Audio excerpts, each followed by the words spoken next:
Hello, good morning. मेरा नाम दुर्गेश कुमार मिश्रा है। आज हम लोग डिस्कस करेंगे जो आपके अपकमिंग एग्ज़ाम्स हैं, स्पेशली एसएससी के सीजीएल 2022 और सीएचएसएल 2022, उसके प्री की बात करेंगे।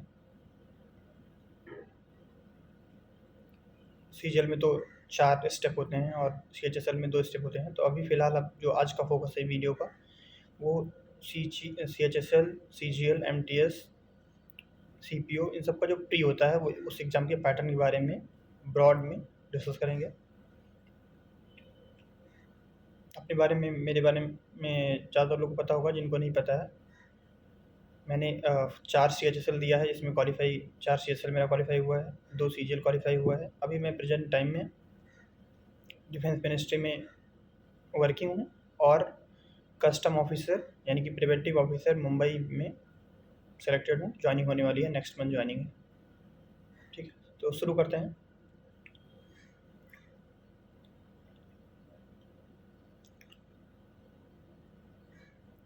सीजीएल 4 स्टेज में होता है, बताइए आपको।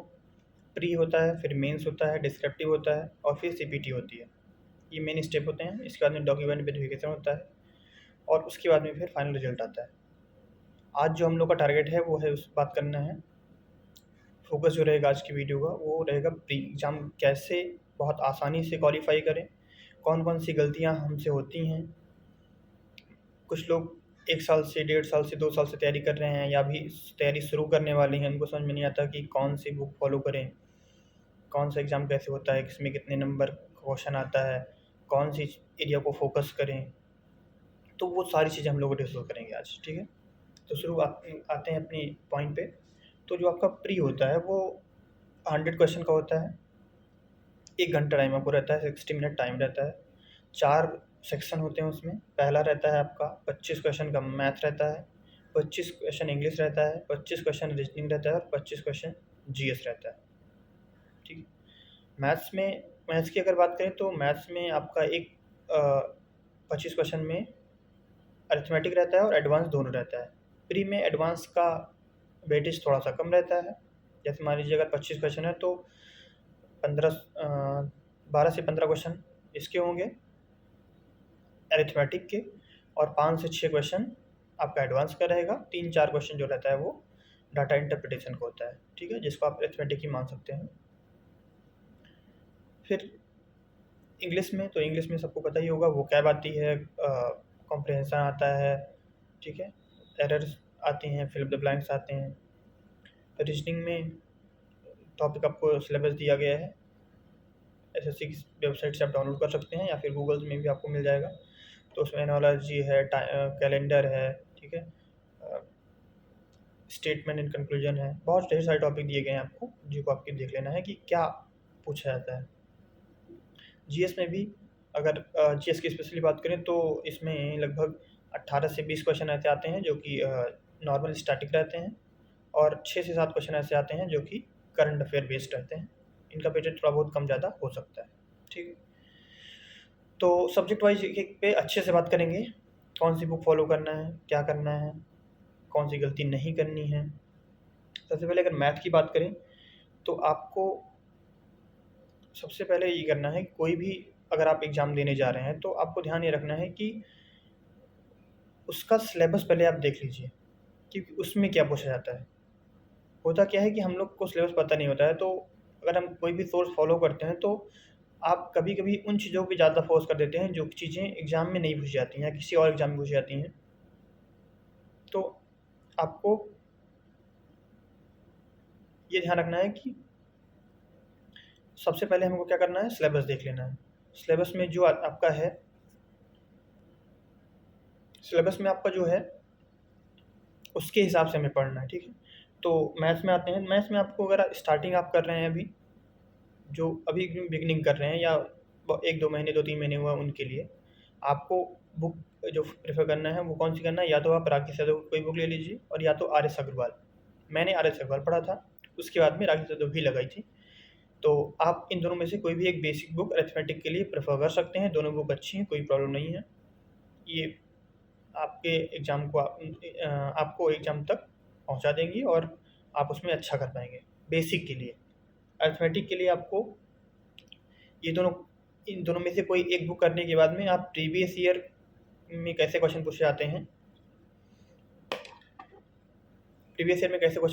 इसके लिए आप किरण पब्लिकेशन प्रीवियस ईयर जो आता है उसका आप यूज़ कर सकते हैं, उसको आप लगा सकते हैं।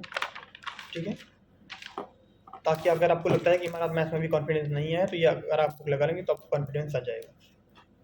इसके बाद में आप अगर एडवांस की बात करें तो एडवांस में आप एक बार पहले सिलेबस किसी से भी कंप्लीट कर लीजिए। अगर आप किसी कोई इंस्टीट्यूट ज्वाइन किए हुए हैं तो उससे, जो भी आप ज्वाइन किए हुए हैं उससे सिलेबस आप कंप्लीट कर लीजिए, एक बार कोशिश कीजिए। ठीक है, सिलेबस कंप्लीट करने के साथ ही साथ या तो राकेश यादव की एक एडवांस बुक आती है उसको आप लगा लीजिए, या फिर प्ले विद एडवांस मैथ आती है अभिनय शर्मा की, आप उसको कोई भी एक बुक लगा सकते हैं। दोनों बुक रेलिवेंट हैं और आराम से आप सॉल्व कर सकते हैं। ये दोनों काम करने के बाद में मैथ में आपको क्या करना है, 2017 से जो टीसीएस ने स्टार्ट किया है एग्ज़ाम लेना, 2017 से लेकर 2022 तक जितने भी सीएचएसएल के प्री हुए हैं, सीजीएल का प्री और मेंस हुआ है, और सीपीओ का प्री हुआ है।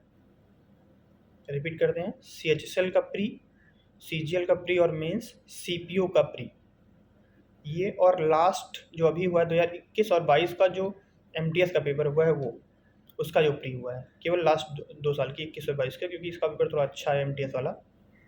इतना आपको क्या करना है, गूगल से या गूगल पे क्यूमैथ टाइप करेंगे तो आपको प्रीवियस पेपर मिल जाएगा, वहाँ से आप पीडीएफ डाउनलोड करके और इसको अच्छे से आपको सॉल्व करना है। ठीक है, ये आपका तीसरा स्टेप है मैथ के लिए। इसके बाद में आपको सबसे पहले ये आपको करना ही करना, प्रीवियस ईयर जब आप करेंगे तो आपको पता चलेगा कि क्वेश्चन कैसे पूछा जाता है एग्ज़ाम में, और वो जानना सबसे इम्पॉर्टेंट है। एग्ज़ाम में बहुत टफ क्वेश्चन नहीं पूछे जाते हैं, बस तुम्हें आपको ये देखना है कि जो क्वेश्चन पूछे जाते हैं वो कैलकुलेशन बेस्ड पूछे जा रहे हैं। अभी जैसे से आप आगे बढ़ेंगे तो 2017 आएंगे, फिर 18 आएंगे, 19 आएंगे, 20 आएंगे, तो आपको ये लगेगा कि क्वेश्चन का ना तो सिलेबस चेंज हुआ है ना ही पैटर्न चेंज हुआ है, बस क्वेश्चन की जो कैलकुलेशन है वो बढ़ गई है। तो आपको कैलकुलेशन को स्टार्टिंग से ही ध्यान देना पड़ेगा। आपने तैयारी शुरू की, आप 10 मिनट, 15 मिनट, 20 मिनट अपनी कैलकुलेशन स्पीड पे दीजिए, मल्टीप्लाई कीजिए, बड़े मल्टीप्लाई लीजिए। 37 का मल्टीप्लाई 17 से कर दिया, 19 का मल्टीप्लाई 38 से कर दिया। तो इनको डायरेक्ट जब बार बार आप करेंगे ऐसे काम, तो आपकी कैलकुलेशन धीरे धीरे धीरे करके इम्प्रूव हो जाएगी। ठीक है, ये काम करना है आपको। इसके बाद में आपको क्या करना है, आप कोई भी ऑनलाइन प्लेटफॉर्म जैसे टेक्स्ट बुक है, तो टेक्स्ट बुक वगैरह पे क्या है, अच्छी बात क्या है कि आपने मान लीजिए 2017 से अब तक का सारा प्रीवियस ईयर पेपर आपको मिल गया। उस पर आपने कोई एक पेपर अटेम्प्ट किया और उसमें सारे क्वेश्चन का एनालिसिस बहुत अच्छा दिया रहता है, तो आप उसको एक से ज़्यादा बार, मान लीजिए आप कोई क्वेश्चन नहीं समझ में आया, कंसेप्ट नहीं समझ में आया उस टाइम पे, बाद में देखना रहता है, तो आप उसको सेव कर लीजिए, बाद में देख लीजिए, स्क्रीनशॉट लेके रख लीजिए। बात समझ में आ रही? तो आपको ध्यान ये देखना है कि हमें एक फोकस कहाँ करना है, एग्ज़ाम लास्ट टाइम पे कौन कौन सी चीज़ें दिक्कत में आती हैं उसको आप अगर शुरू से ही देख के चलेंगे तो बहुत आसानी से और पहली बार में अच्छे नंबर से आपका प्री निकलेगा और आगे आप सिलेक्शन की तरफ बढ़ेंगे।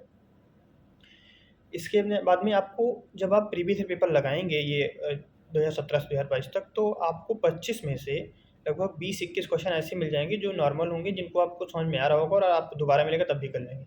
लेकिन हर एक शिफ्ट में 3 से 4 क्वेश्चन ऐसे आते हैं जो अच्छे होते हैं, जिनको आपको दोबारा रिवाइज करने की ज़रूरत पड़ेगी, चाहे वो दोबारा प्री देंगे तब भी, और या फिर मेंस देने जाएंगे तब तो पड़ेगी ही पड़ेगी। तो आप एक कॉपी बना लीजिए और उसमें उनको नोट कर लीजिए, जो कि आपको रिवाइज करने में बहुत हेल्प करेगा। ठीक है, इसके बाद में कंटेंट में आपको ध्यान रखना है कि जो भी आप कंटेंट पढ़ रहे हैं उसको आप प्रीवियस ईयर से ज़रूर मैच कर लीजिए, क्योंकि मार्केट में इतने ज़्यादा मटेरियल हैं कि आप डिस्ट्रैक्ट होने के पूरे चांसेस होते हैं, और आपको हर टाइम पे कोई ऐसा नहीं मिलेगा जो कि आपको ये बता दे कि ये सही है गलत है। तो आपके पास जो रेलिवेंसी का क्राइटेरिया होना चाहिए वो प्रीवियस ईयर पेपर होना चाहिए, जिससे आप कभी भी भटकेंगे नहीं और आप जल्दी पहुंच जाएंगे अपने गोल पे, बहुत जल्दी पहुंच जाएंगे।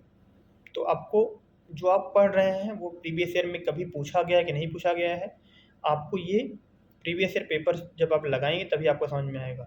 तो previous year paper syllabus complete होने के बाद में लगाना अनिवार्य है। प्रीवियस ईयर पेपर को एक से ज़्यादा बार भी लगाना है। अगर आपको एक बार में नहीं समझ में आ रहा है या आपको टाइम ज़्यादा लग जा रहा है तो आप दोबारा उसको सॉल्व कीजिए, ठीक है।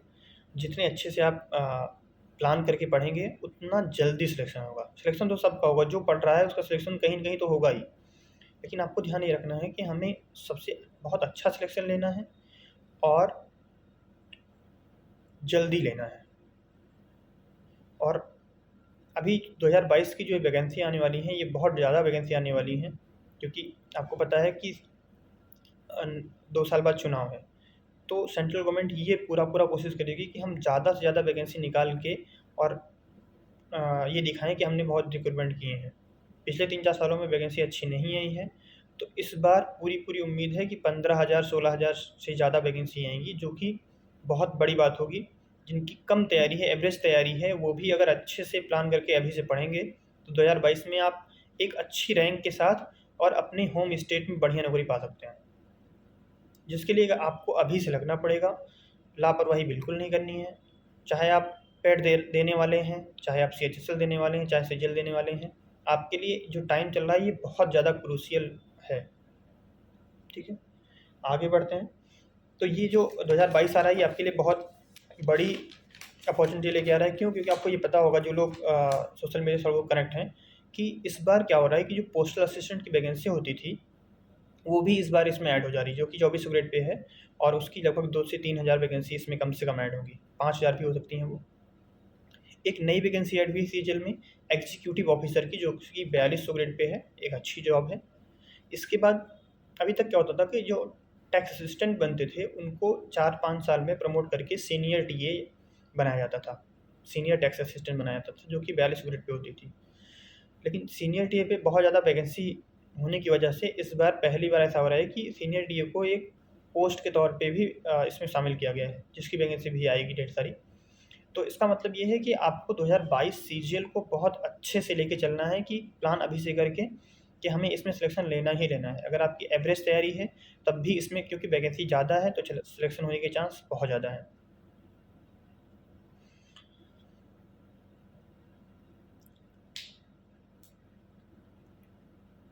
इसके बाद आपको ध्यान रखना है कि मॉक को, जब आपका नंबर आपको लगे कि हमारा प्रीवियस ईयर तो आप प्रिपेयर हो गया है, प्रीवियस ईयर में हमारा 140 130 115 मार्क्स आ रहे हैं, तब आप मॉक की तरफ जाइए। स्टार्टिंग से ही अगर आप मॉक लगाएंगे तो आपको दिक्कत होगी। मॉक को आप पहले प्रेफर ना कीजिए, पहले प्रीवियस ईयर का कमेंट बना लीजिए।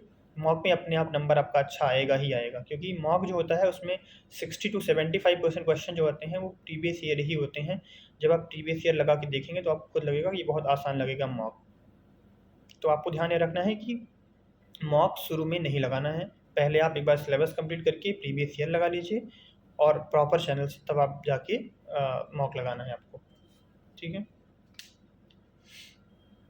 तो आगे बढ़ते हैं। नेक्स्ट अगला आता है मैथ के बाद में। मैथ में इतना काम आपको प्री के लिए करना है, इतना प्री के लिए एनफ है। अगर आप इतना काम कर लेते हैं प्री के लिए, तो आपको प्री में मैथ्स में 23 24 25 क्वेश्चन करने से कोई रोक नहीं पाएगा। बस इसी को अच्छे से करना है। इंग्लिश पे आते हैं। तो अभी तक मैंने एसएससी में 7 प्री दिया है, 4 सीएचएसएल का, 2 सीजीएल का और 1 सीपीओ का।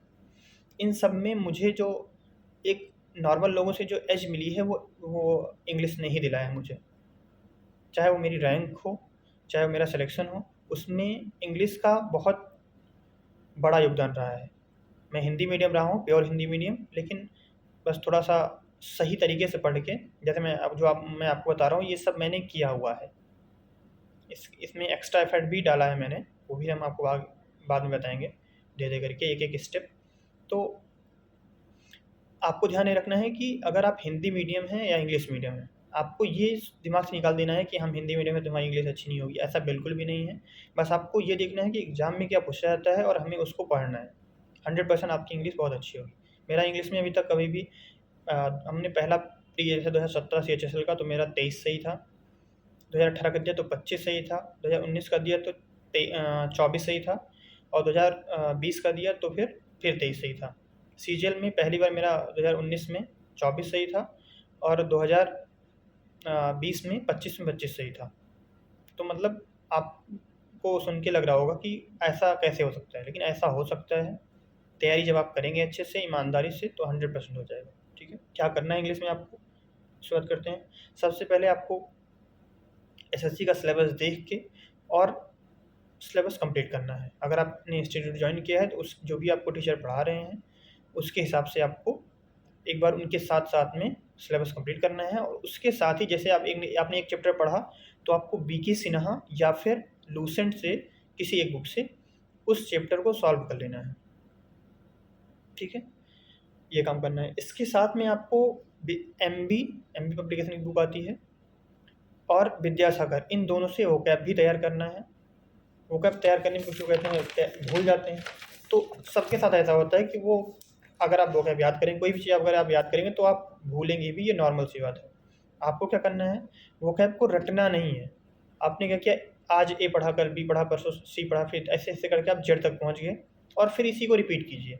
1 बार किया, 2 बार किया, 3 बार किया, 4 बार किया, 5 बार किया। जैसे जब आप 3-4 बार कर लेंगे तो आपको ज़्यादातर चीज़ें जो इम्पोर्टेंट है वो याद हो जाएँगी। अब इसमें तरीका क्या होगा, जब पहली बार जब आप पढ़ेंगे तो मान लीजिए आपको 15 दिन लगेगा। दूसरी बार जब आप पढ़ेंगे तो आपको 12 दिन लगेगा। तीसरी बार जब आप पढ़ेंगे तो आपको 10 दिन लगेगा। ऐसे-ऐसे आपका टाइम कम होता जाएगा। ऐसा भी टाइम आएगा कि आप 2 दिन में पूरी वोकैब रिवाइज़ कर सकते हैं, क्योंकि आपको ज़्यादातर वर्ड याद हैं। तो आपको जो नहीं याद है वही आपको देखना होगा। और जब आप वोकैब याद कीजिए तो रफ़ली उस जो वर्ड आपको नए मिल रहे हैं उनको नोट भी लिखिए कीजिए। बहुत अच्छे से नहीं, उसको आप रिवाइज़ नहीं करना है। जब आप कोई चीज़ लिखते हैं तो वो चीज़ें आपको जल्दी याद हो जाती हैं और बहुत दिन तक याद रहती हैं, कम से कम 1-2 महीने, और 1-2 महीने में एग्ज़ाम हो जाता है। और एग्ज़ाम के बाद आपसे कोई नहीं पूछेगा कि आपकी वोकैब कितनी तैयार थी, बस आपके लोग मार्क्स देखेंगे बस। तो आपको क्या ध्यान रखना है कि कोई चीज़ अगर वोकैब आप याद कर रहे हैं तो उसको बार-बार एक एक ही चीज़ को उस टाइम पे नहीं, एक बार आपने ए से जेड पढ़ लिया, फिर ए से जेड पढ़िए, फिर ए से जेड पढ़िए, फिर ए से जेड पढ़िए, ये काम करना है। और जो वर्ड आपको नए मिल रहे हैं, उनको आप कहीं भी रफ़ली नोट कर लीजिए। ऐसा नहीं कि बहुत अच्छे सुंदर से हमें रिवाइज़ करना है, रिवाइज़ नहीं करना है उसको। बस उसको लिखना है ताकि जब आप लिखते हैं तो आपका जो माइंड होता है, जब आप पढ़ भी रहे हैं, लिख भी रहे हैं, तो पेन से जब आप पेन चलाते हैं उससे कनेक्ट हो जाता है। तो जब आप कभी वहाँ पे आएगा एग्ज़ाम में और अपने रफ कॉपी में लिखेंगे कि मान लीजिए आ गया कोई एक्स्ट्राऑर्डिनरी, अगर एक्स्ट्राऑर्डिनरी जैसे लिखेंगे तो ऐसे आपके दिमाग में खुश वो क्लिक करेगा कि ये वर्ड इसके साथ में था, तो आपका आंसर क्लिक हो जाएगा। ठीक है, आगे बढ़ते हैं। तो वोकैब के लिए आपको ये काम करना है। इसके बाद में आपको क्या करना है, वीके सिन्हा और वो लगा के जितने भी सिलेबस कंप्लीट करके वीके सिन्हा लगा लिया है और वोकैब आपकी लगभग याद हो रही है और ये चलता रहेगा, वोकैब चलती रहेगी हमेशा। फिर इसके बाद में जो आपको जो करना है वीके सिन्हा के बाद में, वो एमबी पब्लिकेशन का प्रीवियस ईयर का सेट लगाना है। ये कंपल्सरी है, बहुत अच्छी किताब है वो, जितनी बार लगाएँगे, मैंने फ़िलहाल 2 बार लगाई है। आप पहले कोशिश कीजिए कि शुरू से लेकर आखिर तक सीरियल वाइज़ बिना स्किप किए हुए सारे क्वेश्चन अटेम्प्ट कीजिए। एक दिन में टारगेट बनाइए कि लगभग 100 क्वेश्चन लगाएँगे और उसको अच्छे से सॉल्व करेंगे। अगर आपका कोई ग्रुप है तो उसके साथ लगाइए, अच्छा है, और ज़्यादा हेल्पफुल रहेगा आपसे आपके लिए। और उसमें जो नए वर्ड आपको मिलते हैं उनको किसी कॉपी में आप नोट करते रहिए, वो आपको बाद में बहुत हेल्प करेंगे, स्पेशली मेंस में। बस इसी तरीके से आपको अच्छे से करना है। इंग्लिश के लिए आप अगर इतना काम करते हैं तो इंग्लिश में आपका स्कोर अच्छा हो जाएगा। अगर आपको लगता है कि हमारा कम्प्रिहेंशन में प्रॉब्लम हो रही है और पैसेज क्लोटिक्स नहीं समझ में आ रहा है, तो उसके लिए आप एक्स्ट्रा जो कर सकते हैं वो ये कर सकते हैं, हिंदी मीडियम का, जैसे जो इंग्लिश मीडियम है उसको तो दिक्कत नहीं होती है जनरली, लेकिन जो हिंदी मीडियम है, जैसे हमें भी दिक्कत हुई थी, तो कुछ लोग ऐसे होंगे जिनको दिक्कत होगी। तो आपको क्या करना है, ज़्यादा नहीं, केवल आधे घंटे का नियम बनाइए कि हमें एडिटोरियल पढ़ना है। वोकैब 24 एक ऐप है, उससे आप डाउनलोड कर सकते हैं। अच्छा, द हिंदू का अच्छी-अच्छी वोकैब आती हैं, फ्री में पढ़ाता है, तो कुछ करना भी नहीं होता। आप कहीं भी हैं, मान लीजिए बाहर भी निकल गए हैं, फालतू में बैठे हुए हैं, आपने कोई आर्टिकल देख लिया, आर्टिकल नहीं समझ में आ रहा है, थोड़ा लैंग्वेज अच्छी होती है, आर्टिकल नहीं समझ में आया, हेडिंग पढ़ लिया आपने, धीरे-धीरे आपकी आदत पड़ जाएगी, तो वो अच्छा लगने लगेगा। लेकिन इससे आपको बहुत हेल्प मिलेगी इनडायरेक्टली। ठीक है? इसके बाद में आते हैं, रीज़निंग की बात करते हैं।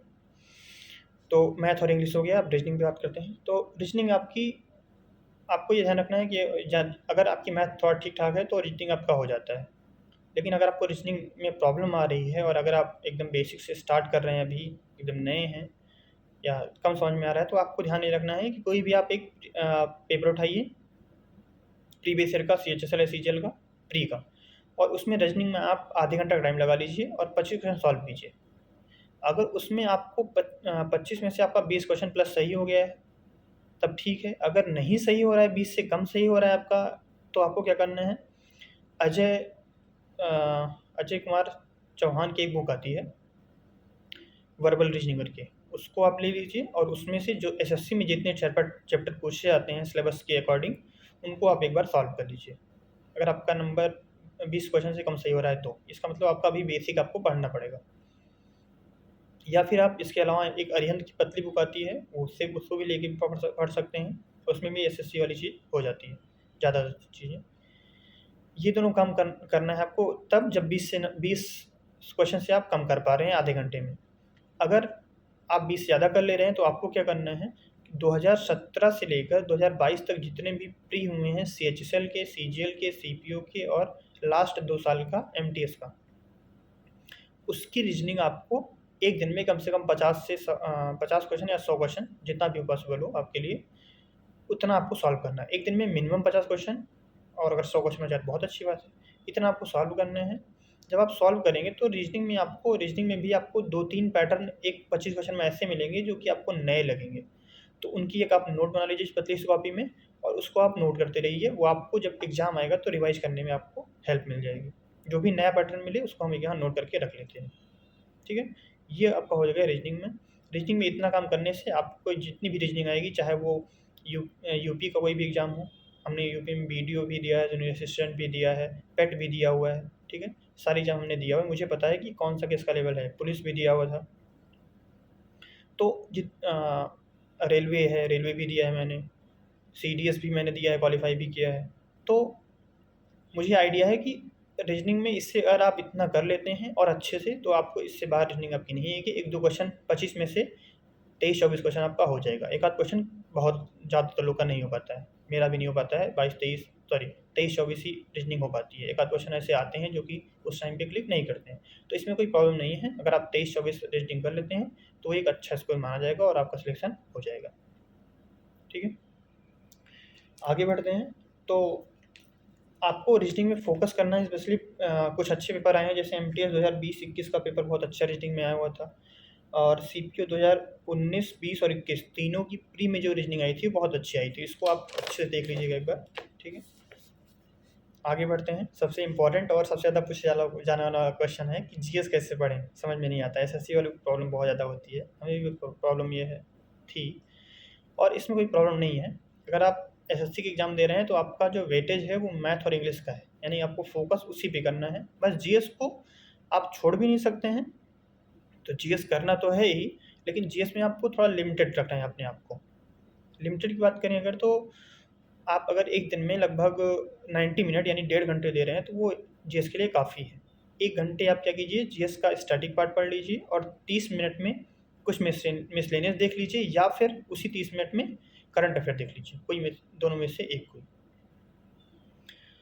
अगर स्टैटिक की बात करें तो आपका, अगर आप कहीं पढ़ रहे हैं तो उसमें जो आपके पास जो नोट्स है वो तो आपको करना ही करना है। उसके बाद में घटना चक्र आता है SSC का, ठीक है? घटना चक्र आता है तो उसको आपको अच्छे से पढ़ना है। अगर आपको लगता है, एक अभी नया भी एक बुक आई है, प्रीवियस ईयर VSD है, पिनाकल की, उसको अभी ले सकते हैं, या फिर घटना चक्र ले लीजिए तो अच्छा है। मैंने घटना चक्र पढ़ा हुआ है फिलहाल, तो मेरा GS हो जाता था अक्सर 15-16 GS जनरली हो जाता था। 20 भी हुआ है और 12-13 भी हुआ है, लेकिन जनरली 15-16 GS हो जाती है, ठीक है? तो ये काम करना है आपको। और मिसलेनियस के लिए इसके बाद में फिर आपको सबसे पहले क्या करना है, घटना चक्र पढ़ना ही पढ़ना है। घटना चक्र या फिर पिनाकल में से कोई भी एक हो, और इसके साथ में एक स्पीडी आती है मंथली वाइज, तो स्पीडी पब्लिकेशन का करंट अफेयर आता है और उसमें मिसलेनियस चीज़ें भी होती हैं, तो उसको आपको मिसलेनियस और करंट के लिए आपको वो पढ़ना है। इतना करने के बाद भी बहुत लोगों को शिकायत रहती है कि हमारे क्वेश्चन सही नहीं होते हैं। तो अगर आपका नहीं सही होगा तो किसी का भी नहीं सही होगा, यानी कि वो जानबूझ के ऐसे क्वेश्चन पूछे जा रहे हैं GS में, पूछे जाते हैं GS में, जो कि आपकी पहुँच से बाहर होते हैं। अगर आप उन क्वेश्चन को पढ़ने के लिए परेशान रहेंगे तो आपका बाकी चीज़ें छूट जाएँगी और आपको सिलेक्शन नहीं हो पाएगा। तो आपको GS में पढ़ना तो GS है, रैंक GS ही दिलाएगी, पोस्ट GS ही दिलाएगा, लेकिन जीएस में लिमिटेड रखना है आपको कि हमें किसी तरीके से खींच-खाच के कहें तो खींच-खाच के आपको 15-16 क्वेश्चन आपका पहुँच जाए, तो आपका सिलेक्शन अच्छे से अच्छी रैंक के साथ हो जाएगा। इसलिए आपको ज़्यादा जीएस पे फ़ोकस नहीं करना है, जितना हो पाएगा, इससे जितना हो जाएगा वो आपके लिए काफ़ी है, ठीक है? ये बेसिक स्ट्रैटेजी थी, जो कि आपको जानना था। अब अगर आप शुरू से और अभी तक का ध्यान रखें दें अगर, तो आपको एक चीज़ समझ में आई होगी, चाहे वो मैथ हो, चाहे वो इंग्लिश हो, चाहे वो जीएस हो, चाहे वो रीजनिंग हो, चारों में मैंने जो आपको बताया उसमें फ़ोकस जो पॉइंट था वो प्रीवियस ईयर पेपर था। होता क्या है कि कोई भी एग्ज़ाम जैसे 2020 का अभी 21 का भी मेंस हुआ है। अब 2022 का जो मेंस होगा या जो ये मेंस हुआ है, ये पिछले वाले मेंस से 75% से ज़्यादा प्रभावित होगा। यानी 75% क्वेश्चन वही उसी टाइप के आते हैं जो कि पिछले ईयर्स में पूछे गए हैं। तो अगर आपका 100 में से 75 क्वेश्चन तैयार हो गया तो 25 क्वेश्चन उसी टाइप का आएगा, थोड़ा बहुत चेंज होगा तो आप सॉल्व कर लेंगे। इसीलिए जो सही जेन्युइन स्ट्रेटजी बताने वाला है कोई भी आपको अगर बताएगा तो वो कहेगा कि आप प्रीवियस ईयर पे फ़ोकस कीजिए। तो आपको क्या ध्यान रखना है कि प्रीवियस ईयर पे फ़ोकस करना है। लास्ट वाले वीडियो का रिस्पॉन्स बहुत अच्छा था, इसलिए मैंने एक और वीडियो बनाया ये वाला पूरी होल स्ट्रेटजी पे। फिलहाल इसमें बहुत सी चीज़ें हैं जो कि अभी आपको और जाननी है। ये बेसिक स्ट्रेटजी है जो कि आपको फॉलो करना ही करना है। अगर इसका रिस्पॉन्स अच्छा रहा, अगर आप लोगों ने अच्छे सब्सक्राइब किया और कमेंट किया, अगर आपको ये लग रहा है कि ये हेल्पफुल है मेरे लिए, तो please like, share and subscribe और कमेंट भी कर दीजिए कि क्या चीज़ें आपको इसमें अच्छी लगीं या कौन-सा और इम्प्रूवमेंट चाहिए या कौन-सी और टॉपिक पे अगर वीडियो मिल जाए तो अच्छा है। इस पे बहुत लोगों ने मैसेज किया था इंस्टाग्राम वगैरह पे भी कि सर कोई अगर ऐसा वो हो जिसमें सारी पूरी हर एक सब्जेक्ट के बारे में अच्छे से थॉरो नॉलेज मिल जाए तो अच्छा है। तो इसलिए मैंने ये बनाया फ़िलहाल। तो आपको क्या करना है, जितनी भी बातें मैंने बताई हैं, मेरा एक्सपीरियंस जितना भी रहा है, उसमें मैंने यही जो आपको मैंने बताया ये मैंने किया हुआ है खुद, ठीक है? तो आप इसको फ़ॉलो कीजिए और चैनल को सब्सक्राइब भी कीजिए। Thank you, keep supporting, thank you so much. जय हिंद।